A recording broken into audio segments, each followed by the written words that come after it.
നമ്മുടെ നാട്ടിൽ തീവ്രവാദികൾക്കൊക്കെ എന്തോരം ഫാൻസാണ്. ഞാൻ അതിശയിച്ചു പോയി. സത്യം പറയാലോ, കഴിഞ്ഞ ദിവസം ഞാൻ സവർക്കറെക്കുറിച്ചൊരു വീഡിയോ ചെയ്തിരുന്നു. സവർക്കർ ആരായിരുന്നു, അയാളുടെ ആശയം എന്തൊക്കെയായിരുന്നു, ഏതെല്ലാം രൂപത്തിലാണ് അദ്ദേഹത്തിൻ്റെ ആശയാദർശങ്ങൾ ഈ രാജ്യത്തിനെ ബാധിച്ചത്, അദ്ദേഹം മാപ്പപേക്ഷ എഴുതി കൊടുത്തതും സ്വാതന്ത്ര്യ സമരത്തെ ഒറ്റുകൊടുത്തും അങ്ങനെയുള്ള വിഷയങ്ങളൊക്കെ ഉണ്ട്. ഈവൻ ജിന്നയുടെ ലീഗുമായി ഒത്തുചേർന്ന് ഭരിച്ചതും അങ്ങനെ ഒരുപാട് കാര്യങ്ങൾ. അതിൻ്റെ കൂടെ ഇദ്ദേഹത്തിൻ്റെ ആശയാദർശങ്ങൾ ഈ രാജ്യത്തെ എത്രത്തോളം ബാധിച്ചു, എങ്ങനെ ബാധിച്ചു എന്ന് പറയുന്നിടത്ത് ഗോഡ്സെയെക്കുറിച്ചൊരു പ്രതിപാദ്യം ഉണ്ടായിരുന്നു. സ്വതന്ത്രാനന്തര ഇന്ത്യ കണ്ട ഏറ്റവും വലിയ ഭീകരപ്രവർത്തനം ഏതാണ്, ഭീകരവാദി ആരാണെന്നൊക്കെയായിരുന്നു അതിൻ്റെ വ്യവഹാരം പോയത്. ഞാൻ നോക്കുമ്പോൾ ആയിരക്കണക്കിന് കമൻറ്റുകളുണ്ട്. മഹാഭൂരിപക്ഷവും സംഘപരിവാറുകാരാണ്, ഗോഡ്സെ ഫാൻസുകാരാണ്. ഈ RSSകാരും സംഘപരിവാറുകാരും ഈ നാടിന് എന്ത് ചെയ്തു, അവരുടെ കോൺട്രിബ്യൂഷൻ എന്താണെന്ന് ചോദിച്ചാൽ നമുക്ക് പ്രത്യേകിച്ചൊന്നും പറയാനുണ്ടാവില്ല. പക്ഷേ ഇതുപോലെ കുറേ തീവ്രവാദികളുടെ ഫാൻസ് ഉണ്ടായി എന്നുള്ളതാണ്.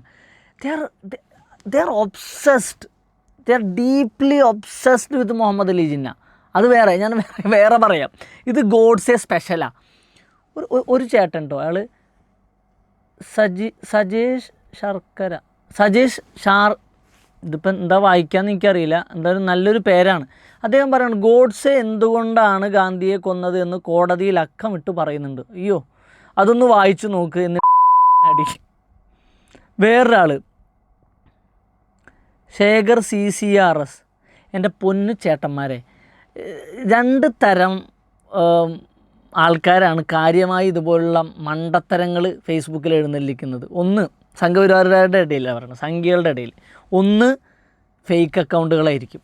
അതവരുടെ ഒന്ന് ഫേക്ക് ഡിഗ്രി കൊണ്ട് നടക്കുന്ന ആൾക്കാരുടെ അനുയായികൾ ഇനിയിപ്പോൾ ഫേക്ക് അക്കൗണ്ട് ഉണ്ടാക്കിയാൽ ബോധപ്പെടാനൊന്നുമില്ല.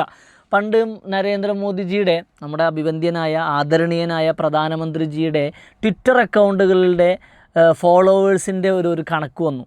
മഹാഭൂരിപക്ഷവും ഫേക്ക് അക്കൗണ്ടുകളാണ് എന്നുള്ളത് വളരെ വലിയ നാണക്കേടായിരുന്നു. അതൊക്കെ പോട്ടെ, ഞാൻ വിഷയം മാറണില്ല. പറഞ്ഞു വരുന്ന ഇത്രയേ ഉള്ളൂ. രണ്ടാമത്തെ ഒരു വിഭാഗം എന്ന് പറയുന്നത് പ്രൊഫൈൽ ഓക്കെ ആയിരിക്കും, ജെനുവിൻ ആയിരിക്കും, പക്ഷേ അത് ലോക്ക് ചെയ്ത് വെക്കും. അത്രയേ ഉള്ളൂ ധൈര്യം. അതായത് സ്വന്തം പ്രൊഫൈൽ തുറന്ന് വെച്ചിട്ട് സംസാരിക്കാനുള്ള ധൈര്യമില്ലാത്ത ഭീരുക്കൾ എന്നൊക്കെ പറയുമ്പോൾ പറഞ്ഞിട്ട് കാര്യമില്ല, ലെഗസി അതാണ്. സവർക്കറേക്കല്ലേ ലെഗസി. അവർ ഉണ്ടാവും. ഈ രണ്ട് വിഭാഗം ആൾക്കാരാണ്. ഈ രണ്ട് വിഭാഗം ആൾക്കാരും ഒരു ചെറിയ അപേക്ഷയേ ഉള്ളൂ, വേറൊന്നുമല്ല. വീട്ടിലെ കുട്ടികളുടെ ഫോട്ടോ ഒന്നും പ്രൊഫൈൽ പിക്ചർ ആക്കാതിരിക്കുക. പ്രൊഫൈലിലും കവറിലൊക്കെ കുടുംബത്തിൻ്റെ ഫാമിലി ഫോട്ടോ, അതുപോലെ തന്നെ കുട്ടികളുടെ ഫോട്ടോ ദയവായത് ചെയ്യാതിരിക്കുക. നിങ്ങളോ മണ്ടത്തരം പറയണത്, ആ കുട്ടികൾ എന്ത് പിഴച്ചു, അതുകൊണ്ട് നിങ്ങളുടെ തന്നെ സ്വന്തം തല ഫുൾ ഫിഗർ അങ്ങനെ എന്തെങ്കിലും വെട്ടി വെച്ചാലും കുഴപ്പമില്ല. ദയവായിട്ട് കുട്ടികളുടെ ഫോട്ടോ വെക്കരുത്. അതെല്ലാവരോടും കൂടിയാണ് പറയണം. വേറൊരാൾ കമൻറ്റ് ചെയ്തിരിക്കുകയാണ്, അല്ലേ ഇയാളുടെ കമൻറ്റ് ഞാൻ വായിച്ചില്ലല്ലോ. ഒന്ന് പോടാ ഊളെ, എന്തിനു ഗാന്ധിയെ വെടിവെച്ചു കൊന്നു എന്ന് ഗോഡ്സെ കോടതിയിൽ സത്യവാങ്മൂലം എഴുതി കൊടുത്തിട്ടുണ്ട്, നീ അതൊന്ന് വായിച്ചു നോക്ക്. ചേട്ടൻ്റെ വേദഗ്രന്ഥം ഇപ്പം അതായിരിക്കും. വേറൊന്ന് മനോജ് ടി, ചേട്ടൻ്റെ ഫോട്ടോ തന്നെ വെച്ചേക്കണേ. ആദ്യം ചരിത്രം പഠിക്ക്. ഗാന്ധിജിയെ കൊല്ലാൻ കാരണം എന്തായിരുന്നു? അപ്പോൾ ചേട്ടൻ ചരിത്രമൊക്കെ പഠിച്ചിട്ടാണ് വന്നിരിക്കുന്നത്. വൈ ഐ കിൽഡ് ഗാന്ധി എന്ന് പറഞ്ഞൊരു വാറോലയുണ്ട്. അതായത് നാഥുറാം വിനായക് ഗോഡ്സെ വിചാരണ ചെയ്തപ്പോൾ വിചാരണ കോടതിയിൽ ഈ ചങ്ങായി പറഞ്ഞ കാര്യങ്ങൾ സ്റ്റേറ്റ്മെൻറ്റായി, അത് പിന്നീട് പ്രസിദ്ധീകരിക്കപ്പെട്ടു. അതാണ് വൈ ഐ കിൽഡ് ഗാന്ധി, ഞാൻ എന്തിന് ഗാന്ധിയെ കൊന്നു എന്ന്. അയാൾ പറയാണ്, ഞാൻ ഗാന്ധിയെ കൊന്നു, എനിക്ക് പേഴ്സണലായിട്ട് ഗാന്ധിയോട് വിരോധം ഉണ്ടായിട്ടൊന്നുമല്ല, എനിക്ക് അയാളോട് രാഷ്ട്രീയമായ എതിർപ്പായിരുന്നു. അപ്പോൾ രാഷ്ട്രീയമായ എതിർപ്പുണ്ടാകുമ്പോൾ ഒരു മനുഷ്യനെ കൊല്ല. നമ്മൾ ഗാന്ധി ഒന്ന് സങ്കല്പിച്ച് നോക്കുക, അല്ലേ? ആ മഹാഭൂരിപക്ഷം ഇന്ത്യക്കാർക്ക് മര്യാദക്ക് വസ്ത്രം ധരിക്കാനില്ല എന്ന് പറഞ്ഞ് അതുപോലെ 2-3 തുണികൾ ചുറ്റിയെടുത്തൊരു മനുഷ്യൻ.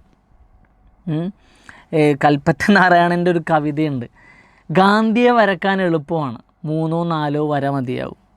ഗാന്ധിയായി വേഷമിടാൻ എളുപ്പമാണ്, കെട്ടിയ വേഷങ്ങൾ അഴിച്ചു കളഞ്ഞാൽ മതി എന്ന് പറയുന്ന, അത് വേഷം കെട്ടുകളൊക്കെ ഒഴിവാക്കി കഴിഞ്ഞാൽ നിഷ്കളങ്കനായ ഗാന്ധിയെ കാണാം എന്നാണ് കൽപ്പറ്റ നാരായണൻ എഴുതുന്നത്. ഞാൻ പറഞ്ഞു തരുന്നുള്ളൂ, അത്രയും ലളിതമായി വസ്ത്രം ധരിച്ചിരുന്ന മെലിഞ്ഞുണങ്ങിയൊരു മനുഷ്യൻ, അല്ലേ? അർദ്ധനഗ്നനായ ഫക്കീർ എന്നാണ് വിൻസ്റ്റൺ ചർച്ചിൽ വരെ ആളെക്കുറിച്ച് പറഞ്ഞത്. ഇങ്ങനെ ഒരാൾ, മജ്ജയും മാംസവുമായ ഒരു മനുഷ്യൻ ഈ ഭൂലോകത്ത് ജീവിച്ചിരുന്നു എന്ന് വരും തലമുറ വിശ്വസിക്കാൻ പ്രയാസപ്പെടുമെന്നാണ് ഐൻസ്റ്റീൻ ഗാന്ധിയെക്കുറിച്ച് പറഞ്ഞത്. ഗാന്ധിയെക്കുറിച്ച് ലോകത്ത് ഒരുപാട് മഹാന്മാർ അങ്ങനെ പറഞ്ഞു. മാർട്ടിൻ ലൂതർ കിങ് ജൂനിയറുടെ ഏറ്റവും വലിയ ഐഡൽ എന്ന് പറയുന്നത്, അദ്ദേഹത്തിൻ്റെ മോഡൽ എന്ന് പറയുന്നത് ഗാന്ധിയായിരുന്നു. നെൽസൺ മണ്ടേല, അങ്ങനെ ഒരുപാട് ആളുകൾ. സംഖ്യകളോട് പറഞ്ഞിട്ട് എന്ത് കാര്യം, ഞാൻ പറഞ്ഞു വരുന്നത്രേ ഉള്ളൂ. അങ്ങനെ ഒരു മനുഷ്യനെ ഇടനെഞ്ചിലേക്ക് ഇറ്റാലിയൻ നിർമ്മിത ബരേട്ട കൊണ്ട് വെടിയുതിർക്കണമെങ്കിൽ, അത് രാഷ്ട്രീയമായ കാര്യമാവട്ടെ എന്ത് കാര്യമാവട്ടെ, വെടിയുതിർക്കണമെങ്കിൽ എന്തുമാത്രം ഇൻസെക്യൂരിറ്റി ഉള്ള ആൾക്കാരായിരിക്കും ഇവരെന്നൊന്ന് ആലോചിച്ച് നോക്കി. എന്താണ് ഈ വിഭജനമുണ്ടായ സമയത്ത് ഉണ്ടായ കലാപം തടയാൻ വേണ്ടി ഗാന്ധി നടത്തിയ ശ്രമങ്ങൾ ഇവർക്ക് പറ്റിയില്ലത്രേ. ഗാന്ധി നടത്തിയ സർവ്വമത സംഗമങ്ങൾ, സർവ്വമത പ്രാർത്ഥനാ സംഗമങ്ങൾ ഇവർക്ക് പറ്റിയില്ല. തലസ്ഥാന നഗരിയിൽ അതുപോലെ തന്നെ ബംഗാൾ പ്രവിശ്യയിലൊക്കെ ആയിരക്കണക്കിന് ഹിന്ദുക്കളും മുസ്ലിങ്ങളും തമ്മിലടിക്കുകയാണ്. ആ കലാപം നിർത്താൻ വേണ്ടി ഗാന്ധി ഇറങ്ങിച്ചെന്നത് അവർക്ക് ഇഷ്ടമായില്ല. അത് മുസ്ലിങ്ങളെ സംരക്ഷിക്കാൻ ഗാന്ധി ശ്രമിച്ചു എന്ന്. ഗാന്ധിയെ സംബന്ധിച്ചിടത്തോളം ഹിന്ദുവും മുസ്ലിം ഒന്നുമില്ല, മനുഷ്യന്മാരാ. കാരണം ഗാന്ധി നിലനിന്നിരുന്ന സ്വാതന്ത്ര്യ സമരത്തിൻ്റെ ഭൂമികയിൽ ഹിന്ദു മുസ്ലിം സിഖ് സായി ആപ്പസ് മേ ഹം ബായി ബായി എന്ന് പറഞ്ഞിരുന്ന മനോഹരമായ മുദ്രാവാക്യമാണ്. അല്ലാതെ വിഭജന തന്ത്രമായിരുന്നില്ല, വിഭജന മന്ത്രമായിരുന്നില്ല. പിന്നെ ഈ വിഭജന സമയത്ത് ഇന്ത്യ ഒരു 55 കോടി രൂപ പാകിസ്ഥാന് കൊടുക്കേണ്ടതായിട്ടുണ്ടായിരുന്നു. അത് എത്രയും പെട്ടെന്ന് വിട്ടുകൊടുക്കണമെന്ന് ഗാന്ധി നിർബന്ധം പറഞ്ഞു. അതും ഇഷ്ടമായില്ല അത്രേ. അതിന് ഇയാൾ ഗാന്ധിയെ കൊന്നു എന്നാണ് മൂപ്പര് പറഞ്ഞത്. ഞാനൊരു കാര്യം പറയട്ടെ, കണ്ട തീവ്രവാദികളൊക്കെ പലതും പറഞ്ഞിട്ടുണ്ടാകും, അത് പലതും അച്ചടിച്ച് വന്നിട്ടുണ്ടാവും എന്ന് കരുതിയിട്ട് ചെയ്ത കാര്യങ്ങളൊക്കെ പുണ്യപ്രവൃത്തിയാകും. അതേത് ആശയമാണ് സാറേ, അതേതാശയമാണ്? വേറൊരു കാര്യമുണ്ട്, കുറേ ആൾക്ക് ഞാൻ പറഞ്ഞ ആയിരക്കണക്കിന് കമൻറ്റുകളുണ്ട്. ഒരാൾ ബിനോദ്ജി അഞ്ചിൽ, വി സല്യൂട്ട് ഹിം. അയ്യോ, വേറെ ആരെയും സല്യൂട്ട് ചെയ്യാൻ കിട്ടണില്ല. വേറൊരു ചങ്ങായി വിജയൻ പൂന്തോട്ടത്തിൽ, he was truly nationalist, you are the man who deserve the comment who express. ചേട്ടൻ എന്നോടായിരിക്കും പറഞ്ഞത് അല്ലേ. Doctor Ambedkar himself reluctant to Gandhiji as Mahatma. There are many reasons for that. There are many reasons. ചേട്ടൻ്റെ ഇംഗ്ലീഷിൻ്റെ വ്യാകരണത്തിൻ്റെ പ്രശ്നമല്ല, അതൊന്നൊരു പ്രശ്നമല്ല. അമാരാ ഫ്രണ്ട് ഡോളൻ ട്രംപ് എന്ന് പറഞ്ഞ പ്രധാനമന്ത്രിയുള്ള നാടാണ് നമ്മുടേത്. അതൊന്നും ഒരു പ്രശ്നമല്ല. പണ്ട് ശ്രീലങ്കയിൽ നിന്ന് അവിടുത്തെ പ്രസിഡൻറ്റ് സിരിസേനയും ഭാര്യയും വന്നു. അത് ആദരണീയനായ പ്രധാനമന്ത്രിജി ടെലിപ്രോംപ്റ്റർ വെച്ചിട്ടാണ് സംസാരിക്കുക. അതിലൊന്നൊരു കുഴപ്പമില്ല. ടെലിപ്രോംപ്റ്ററൊക്കെ വലിയൊരു സാങ്കേതിക വിദ്യയാണ്, നമ്മളിപ്പോൾ ഫോണൊക്കെ ഉപയോഗിക്കുന്ന പോലെ തന്നെ. എന്നാലും പാർട്ടി സമ്മേളനത്തിലൊക്കെ ഈ ടെലിപ്രോംപ്റ്ററൊക്കെ ആണെങ്കിൽ കഷ്ടമാണ്. അതുപോലെ തെരഞ്ഞെടുപ്പ് സമ്മേളനം, ഈ രാജ്യം കണ്ട ഏറ്റവും നല്ല പ്രഭാഷകരിൽ ഒരാളാണ് മോദിജി, അല്ലെങ്കിൽ ആയിരുന്നു മോദിജിയൊക്കെ ടെലിപ്രോംപ്റ്റർ വെച്ച് സംസാരിക്കുക എന്ന് പറഞ്ഞിട്ടുണ്ടെങ്കിൽ എനിക്കിത് ആലോചിക്കുമ്പോൾ തന്നെ പറ്റുന്നില്ല, വിഷമമുണ്ട്, സങ്കടമുണ്ട്. അതുകൊണ്ടാണ് ആലോചിച്ച് നോക്കിയേ. എന്നിട്ട് ഈ ശ്രീലങ്കൻ പ്രസിഡൻ്റ് വന്നപ്പോൾ മിസ്റ്റർ സിരിസേന, മിസ്സിസ് സിരിസേന എന്നാണ് ഇനി പറയേണ്ടത്, നമ്മുടെ അഭിവന്ദ്യനായ പ്രധാനമന്ത്രി പറയുകയാണ് MRS സിരിസേന. അയ്യോ, നമിച്ച ആശാനെ. അതുകൊണ്ട് എനിക്കിതൊന്നും പ്രശ്നമല്ല. ഞാൻ പറയട്ടെ, മഹാത്മാഗാന്ധി മോഹൻദാസ് കരംചന്ദ് ഗാന്ധിയെ മഹാത്മാഗാന്ധി എന്ന് വിളിച്ച മഹാന്മാർ, അവരുടെയൊക്കെ പേരുച്ചരിക്കാൻ സംഖ്യകൾക്ക് പോട്ടെ. ഇവന്മാർക്കൊക്കെ ഹിസ്റ്ററി ക്ലാസ് എടുക്കാമെന്നുണ്ടെങ്കിലേ ശരിയാവില്ല. എന്നാലും ഇത് പറയാണ്ടിരിക്കാൻ പറ്റില്ലല്ലോ.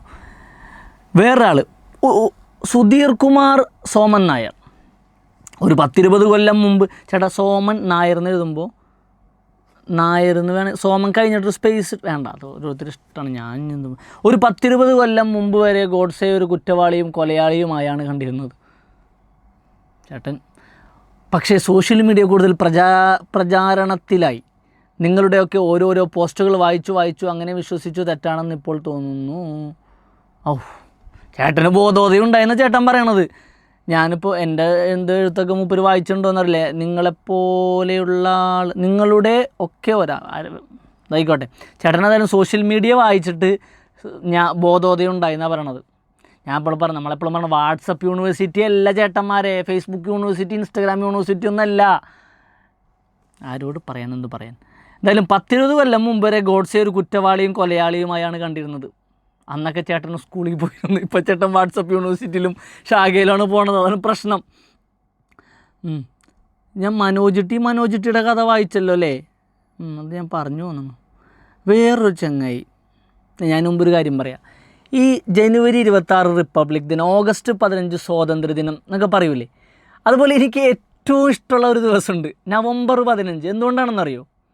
അന്നാണ് ഈ സ്വതന്ത്ര ഭാരതം കണ്ട ഏറ്റവും വലിയ 2 തീവ്രവാദികൾ, നാഥുറാം വിനായക് ഗോഡ്സെയും നാരായൺ ആപ്തെയും അംബാല ജയിലിൽ വെച്ച് തൂക്കിക്കൊന്നു. മനസ്സിലായ? തൂക്കിക്കൊന്നു. ഭയങ്കര സന്തോഷമുള്ള ദിവസമാണ്. അജ്മൽ കസബിനൊക്കെ നമ്മൾ തൂക്കിക്കൊന്നില്ലേ, ഒരുപാട് സന്തോഷമുണ്ടായി. അതുപോലെ എങ്ങനെയുണ്ട്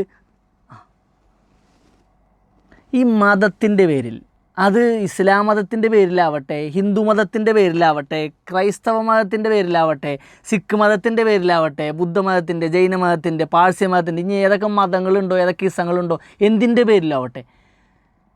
പേരിലാവട്ടെ അക്രമം, അനീതി, അതുപോലെ തന്നെ നിരപരാധികളായ മനുഷ്യന്മാരെ കൊല്ലുക, തീവ്രവാദ പ്രവർത്തനം നടത്തുക, ഭീകരവാദം പ്രചരിപ്പിക്കുക, എല്ലാവരും ഒരുപോലെ തീവ്രവാദികളും ഭീകരവാദികളാണ്, യാതൊരു സംശയവുമില്ല.